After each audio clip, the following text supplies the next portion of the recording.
What happens when art, madness, and absolute freedom collide? You get The Horse's Mouth.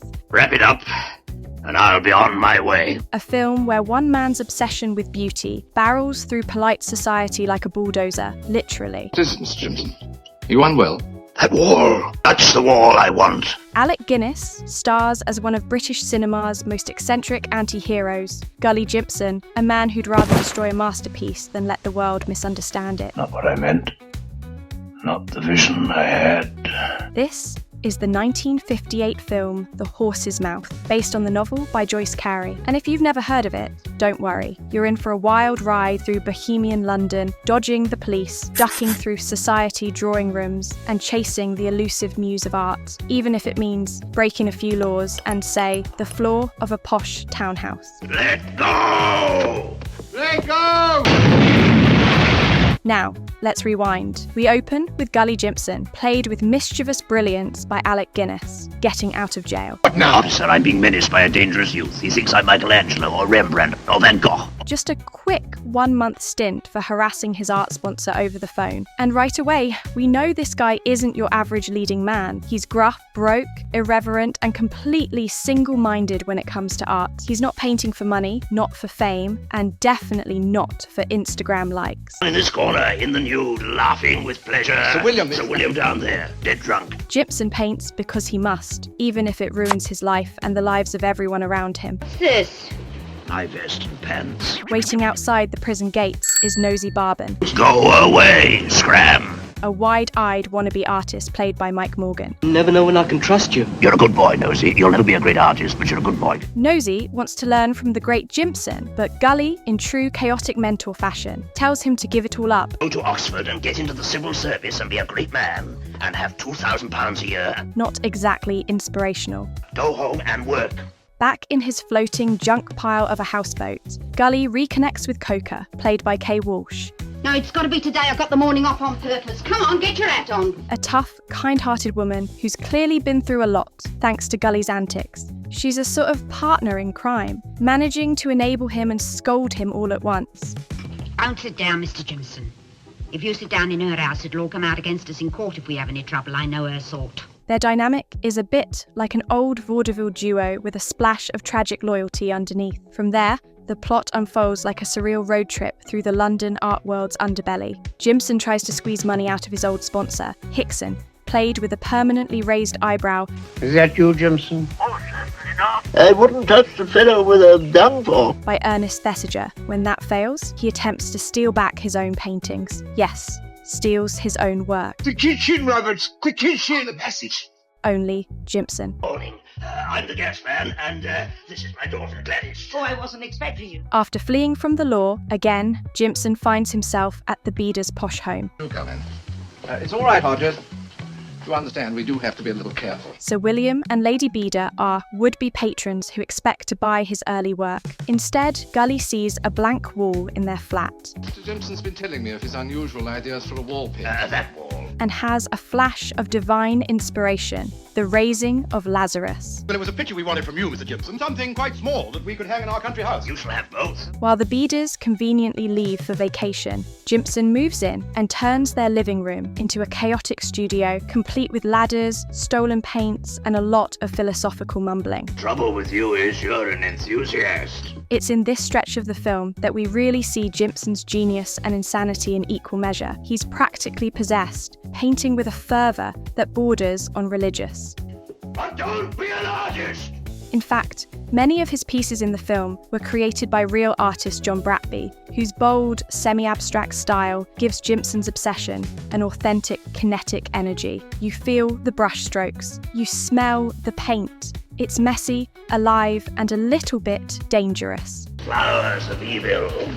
Or a borough councillor eating a baby for breakfast. Meanwhile, the Bedas come home early, fall through the hole Jimson accidentally made in the floor. Sir William, you're sinking. Come back.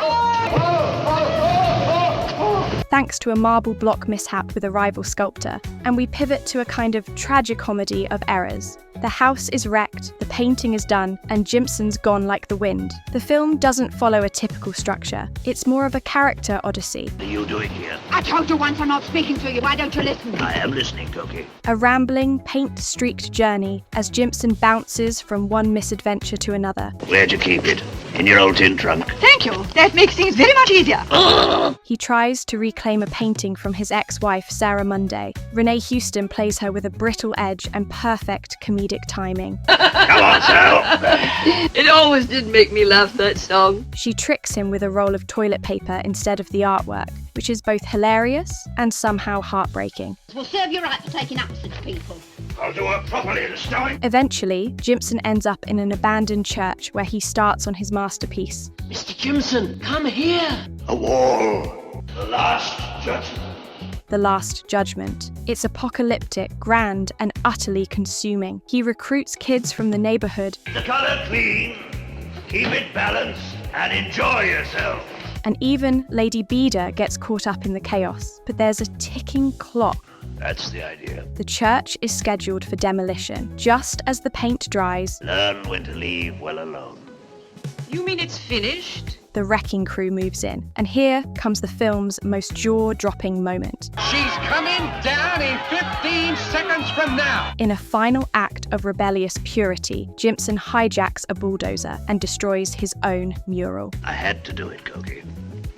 Too much responsibility for those chaps. That's right. After all the work, all the madness, he smashes the wall himself before anyone else can take credit, judge it, or put it behind glass. It's pure Jimson.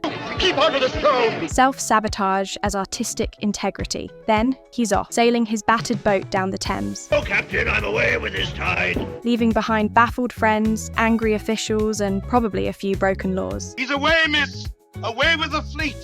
There's a river mist blowing up. It's not a happy ending. It's not a sad one either. It's just Jimson. Fine things to be seen before we go to paradise. Now, let's talk about the real-world story behind the film. The Horse's Mouth was directed by Ronald Neame and released in 1958. It's technically a comedy, but its tone is hard to pin down. I haven't time to do anything about it. Sir William Beda offers you £500 for one of your early pictures and you haven't got time. It's funny, yes, but also deeply melancholic, philosophical, and surprisingly moving. He hasn't eaten for 2 days. He won't even speak. Alec Guinness not only stars, he wrote the screenplay, adapting Joyce Carey's novel himself. He was even nominated for an Academy Award for it. The film was shot primarily in London, with the houseboat scenes adding a wonderfully gritty, floating in a bottle kind of isolation for Jimson. Fine old mess.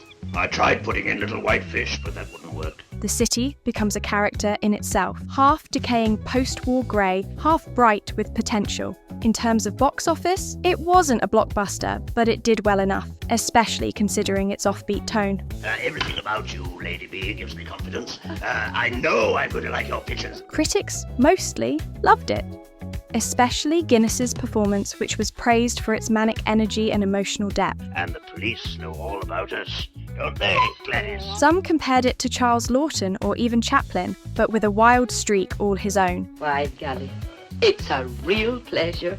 And yet, The Horse's Mouth has remained something of a cult classic. I have news for you.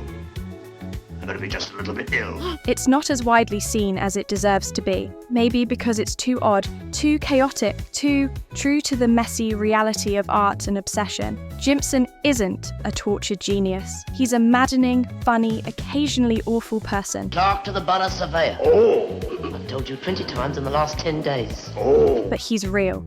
And in a world of polished heroes and carefully manicured stories, The Horse's Mouth stands out like a paint-splattered wall in a white gallery. So, if you've ever chased a dream, broken something valuable for a glimpse of beauty, or found yourself sabotaging success for the sake of something bigger, this one's for you. And if you've never heard of Gulley Jimson before, well, now you have. Don't forget to like, subscribe, and leave a comment if you've seen this mad little masterpiece, or if you're just wondering what it would be like to bulldoze your own legacy. I'll tell you something. Straight from the horse's mouth. See you next time. Keep chasing your art. Just maybe don't break any floors. It could happen to anyone, dear. All the greatest artists got their squares wrong.